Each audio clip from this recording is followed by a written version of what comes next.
मेरे तमाम देखने वालों को अस्सलाम वालेकुम और मेरे चैनल पर खुशामदीद। दोस्तों, उम्मीद करती हूँ कि मेरे चैनल की वीडियोस किसी न किसी लिहाज से आपके लिए फ़ायदेमंद साबित हो रही होंगी।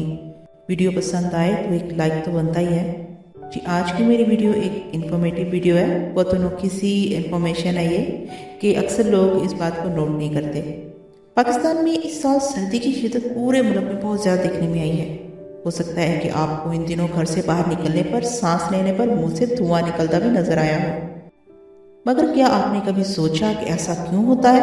यानी शदीद ठंड में हमारी सांसें अचानक हमें नजर क्यों आने लगती हैं? इसकी क्या वजह है?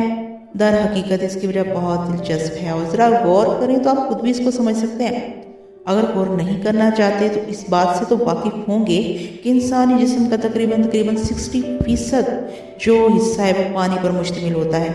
पानी की इतनी मिकदार का मतलब है कि ये जब हम सांस खारिज करते हैं तो सिर्फ कार्बन डाइऑक्साइड नहीं बल्कि मखसूस मिकदार में पानी के बुखारात भी बाहर निकलते हैं।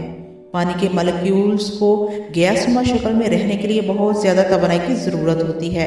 जब गर्म पानी के बुखारात वाले मॉलिक्यूल्स फेफड़ों से बनकर जिस्म से बाहर सर्द हवा में जाते हैं तो वो कसीफ होकर स्याल पानी और बर्फ के नन्हे कतरों की शक्ल इख्तियार कर लेते हैं। दर हकीकत यही वो तरीकाकार है जिससे बादल बनते हैं। मगर सिर्फ दर्जा हरारत नहीं बल्कि मौजूदा हवा में पाई जाने वाली नमी भी इस बात का तयन करती है कि आप भाप की शक्ल में अपनी सांस को देख सकें।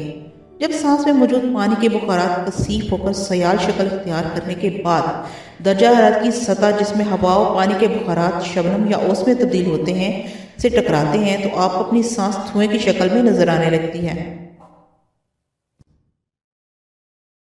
यानी हवा में जितनी नमी होगी सांस को देखने का मौका भी उतना ही ज्यादा होगा, चाहे मौसम कुछ गर्म।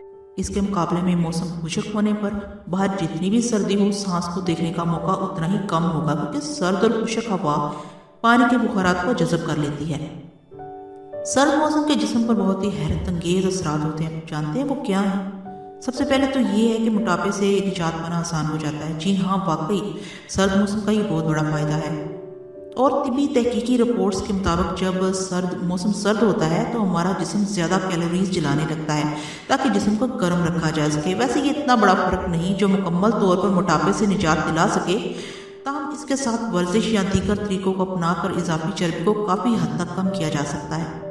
इसमें उंगलियां भी सिकुड़ जाती हैं। कि आपने कभी गौर किया है कि सर्द मौसम में आपकी उंगली में अंगूठी ढीली क्यों हो जाती है? ये आपका तखय्युल नहीं, दरहकीकत हाथों और पैरों की उंगलियों की जो हड्डियां होती हैं वो गर्म मौसम में फूल जाती हैं और सर्दियों में ये अमल उल्टा हो जाता है, जिसके नतीजे में वो सिकुड़ जाती हैं। इस तरह जिस्म अपने जिस्मानी हरारत को महफूज रखने की कोशिश करता है और बुनियादी दर्जा हरारत बरकरार रखता है। कुछ अफराद को सर्दियों में हड्डियों की तकलीफ का ज़्यादा सामना करना पड़ता है, जिसकी वजह सर्द मौसम में सामने आने वाला जिस्मानी रद्दमल होता है। आमतौर पर यह हाथों, पैरों, कानों में होता है, जिसकी वजह वहाँ मौजूद खून की छोटी शरियानों में खून की सप्लाई बहुत ज़्यादा बढ़ जाना होता है। यह खतरनाक तो नहीं होता मगर तकलीफ दे ज़रूर होता है। इससे बचने के लिए मुनासिब गर्म मलबूसात और बाहर ज़्यादा देर तक रहने से गुरेज करना चाहिए। इससे बुनाई भी मुतासर हो सकती है।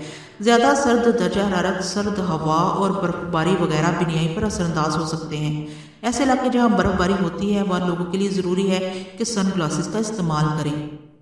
सर्दी में अक्सर हमारे नाक या गाल भी सुर्ख हो जाते हैं, तो इसकी वजह यह होती है कि इन हिस्सों का खून ज़्यादा अहम अज्जा जैसे कि दिल या फेफड़ों की जानब मुंतकिल हो रहा होता है। जब आप गर्म मौसम में आते हैं और खून की गर्दिश मामूल पर आ जाती है तो इसका नतीजा चेहरे के कुछ हिस्से जो है टमाटर की तरह सुर्ख होने की सूरत में निकलता है। बुजुर्ग अफराद के लिए इस मौसम में दिल के दौरे का खतरा बढ़ जाता है, खासतौर पर जो पहले ही अमराज़ कल्ब का शिकार हो। एक तहकीक के मुताबिक जब जिस्म दर्जा हरारत महफूज रखने की कोशिश करता है तो दिल पर दबाव बढ़ जाता है। वो खून पंप करने के लिए ज़्यादा काम करने लगता है, जिससे ब्लड प्रेशर कुछ हद तक बढ़ जाता है। जब दर्जा हरारत कम होता है तो उसके असरात मिजाज पर मनफी तरीके से असरअंदाज होते हैं, जिसकी वजह सूरज की रोशनी के कम वक्त की वजह से विटामिन डी की कमी आना होता है। इसकी शिद्दत का इन्हिसार मौसमी शिद्दत पर होता है। तो नाज़रीन, मुझे उम्मीद है कि आपको सर्दियों के मौसम की ये जो मैंने तहकीक किया है कि इसके क्या असरात होते हैं हमारे ऊपर और सर्द मौसम में تو ناظرین مجھے امید ہے کہ آپ کو یہ انفارمیٹیو ویڈیو بھی اچھی لگی ہوگی. اگر اچھی لگی ہے تو اس کو لائک کرنا ہرگز مت بھولے. میرے چینل کو سبسکرائب کیجیے اور میری ویڈیو کو شیئر کیجیے. اگلی کسی اچھی ویڈیو تک اجازت دیجیے. اللہ حافظ.